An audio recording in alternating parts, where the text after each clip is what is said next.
সামনে কোরবানির ঈদ, তাই কিশোরগঞ্জের সবচেয়ে বড় কোরবানির হাটে চলছে জমজমাট বেচাকেনা।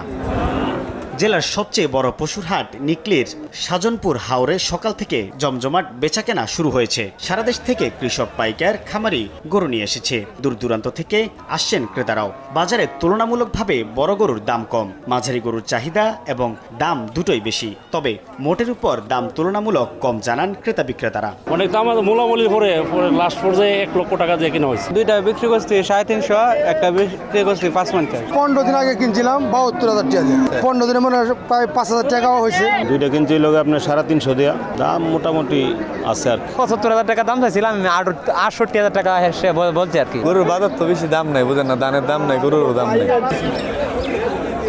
বাজারে ক্রেতা বিক্রেতাদের নিরাপত্তা নেওয়া হয়েছে প্রয়োজনীয় ব্যবস্থা। দূর থেকে আসা পাইকার ও বিক্রেতাদের জন্য গাড়ি পার্কিং সহ প্রয়োজনীয় ব্যবস্থা নেওয়া হয়েছে বলেও জানান বাজারের ইজারাদার। নিরাপত্তার ব্যাপারে আমরা 100% দিই। যত দূর থেকে আসুক ওনাদেরকে আমরা নিরাপত্তা দিই। জেলা প্রাণী সম্পদ অফিসের হিসেব মতে এবার জেলায় কোরবানির পশুর চাহিদা রয়েছে 1,52,185টি। এর বিপরীতে গবাদি পশুর মজুদ আছে 1,91,406টি। জেলায় 124টি হাটে কোরবানির পশু কেনাবেচা হচ্ছে। সময় সংবাদ, কিশোরগঞ্জ।